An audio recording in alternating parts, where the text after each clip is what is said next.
que le pasteur doit savoir partager les douleurs des brebis. Comme le berger a un soin constant des brebis, ils doivent eux aussi être disposés et disponibles pour les brebis du Seigneur. C'est un ministère qui requiert de grands sacrifices à l'image du Seigneur, le souverain berger qui détaille les tâches principales qui incombent à un berger digne de ce nom. Nous allons prendre Ézéchiel 34, verset 15. Amen. Amen. Je répète, Ézéchiel 34, verset 15. C'est pour ceux qui le notent. Amen. Amen. C'est moi qui ferai paître mes brebis. C'est moi qui les fera reposer, dit le Seigneur l'Éternel. Amen.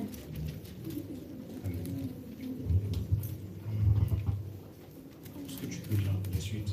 Je veux que je répète ou que je fasse la suite. La suite, si tu peux. La suite. Alors, je reprends. Amen. Ézéchiel 34, verset 15. Il dit ceci. C'est moi qui fera paître mes brebis. C'est moi qui les fera reposer, dit le Seigneur l'Éternel. Je chercherai celles qui étaient perdues. Je ramènerai celles qui étaient égarées. Je penserai celles qui étaient blessées. Je fortifierai celle qui est malade. Amen. Je continue. Mais je détruirai celles qui sont grasses et vigoureuses. Je veux les paître avec justice. Amen. Amen. Amen. Donc tous les verbes qui ont été marqués dans ce verset sont le rôle du pasteur. Donc ça nécessite beaucoup de sacrifices. Donc nous constatons qu'il y a le verbe paître, déjà, paître. Il y a le verbe encore reposer, Ramener. reposer, chercher, voilà, ramener, ramener, penser, c'est-à-dire que quelqu'un blessé, on doit penser la plaie, voilà, donc, et fortifier. Vous voyez, toutes ces tâches-là, ça demande beaucoup de patience. Vraiment beaucoup de patience. Je pense que on ne donnerait pas le rôle du pasteur à l'évangile des gens. Je pense que le Seigneur connaît le cœur de chacun. L'homme de Dieu est plus apaisé que nous tous. Lui, il est plus à l'écoute. Il est plus calme. Il est plus... C'est que lui est mieux que nous. Alléluia. Gloire à Jésus. Lui, il est mieux. C'est pourquoi le Seigneur a voulu que ça soit lui. À cause de l'écoute, il peut t'écouter. Alléluia. Il peut prendre le temps. Amen. Mais peut-être que vous connaissez un peu l'homme de Dieu qui est là. Peut-être qu'il n'aura pas la patience. Vous voyez? Donc il faut beaucoup de patience, beaucoup de calme, beaucoup de douceur. Voilà. Le pasteur n'est pas... Amen. Amen. Gloire à Jésus. Je pense qu'on a compris le rôle du pasteur. Beaucoup d'écoute, beaucoup de compassion.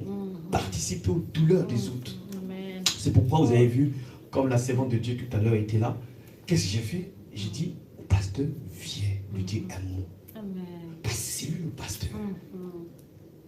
Alléluia. Et je ne sais pas si vous avez vu ça. Vous avez compris ça. C'est ça. Pour savoir qui joue quoi comme rôle. Alléluia. C'est son rôle. Amen. Gloire au Seigneur. Tu peux acclamer le Seigneur Jésus. Alléluia.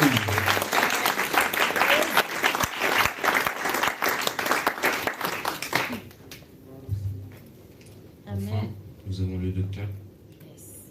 Le docteur. Voilà. Le docteur, il est là. Voilà. Je vais juste lever ta main. Voilà. Pour que vous voyez. Amen. Alléluia. Bon, tout à l'heure, vous allez savoir pourquoi il est là. D'habitude, normalement, il se met ici. Amen. Que le Seigneur vous bénisse. Jésus. Le docteur est celui qui a reçu une grâce particulière pour révéler la profondeur des Écritures.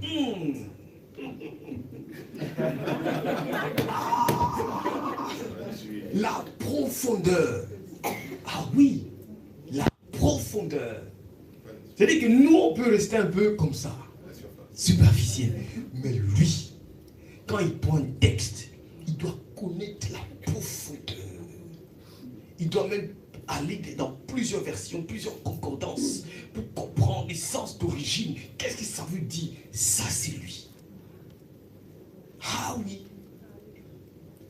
Gloire au Seigneur. Je veux aussi que les femmes puissent se vêtir d'une manière décente, avec pudeur et modestie. Lui, il va commencer à définir pudeur, modestie, décence. C'est quoi? Amen. C'est ça. Amen. Alléluia. Gloire à Jésus. C'est ça le docteur. Alléluia. Amen. C'est un enseignant qui peut être comparé à la bouche. Comme la bouche a la particularité de distinguer les aliments et de les savourer, le docteur, par sa connaissance profonde des Écritures, décortique la parole et la rend savoureuse au palais. N'oublions pas que la parole de Dieu est comparée à une nourriture qui fait vivre. Alléluia. Gloire au Seigneur. Amen. Donc, le docteur, c'est pour... Vous savez, même à l'époque, il y avait des chansons du roi. Des chansons. Eux, leur rôle, c'était de goûter d'abord le vin du roi. Ils goûtent avant de donner au roi. Savoir si c'est bon ou c'est pas bon. Donc, le docteur doit être capable de savoir si nous cadrons toujours dans la sainte doctrine, de goûter les enseignements. Tel que nous sommes en train d'enseigner là, son rôle de ça, est-ce qu'on est toujours dans la ligne droite de la sainte doctrine?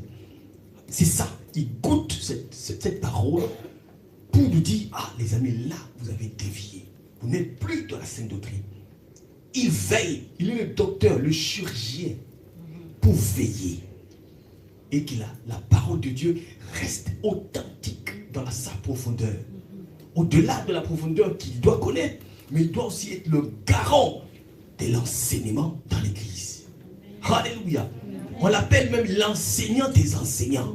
Amen. Alléluia. Donc, tous les enseignants, nous tous, nous sommes des enseignants. Mais lui, l'enseignant des enseignants, pour nous faire asseoir pour dire, attention, en matière de doctrine, ça se passe comme ça. En matière de dîme, ça se passe comme ça. C'est ça les docteurs. Amen. C'est bon quoi? Gloire à Jésus. Jésus. Amen. Amen. Il lui parle. Amen. Matthieu 4, verset 4. Matthieu 4, verset. Matthieu 4, verset 4 dit ceci bien. Je lis dans le nom de Jésus de Nazareth. Jésus répondit, il est écrit, l'homme ne vivra pas de pain seulement, mais de toute parole qui sort de la bouche de Dieu. Jésus. Amen. Pour cela, il doit être érudit, un scruteur des textes anciens. Il ne peut rester juste à la surface comme ça. Il faut absolument qu'il se plonge entièrement à une médiation de la parole qui va au-delà d'une simple lecture de la lettre et rester à l'étude d'un livre, d'un manuscrit. Alléluia. Donc,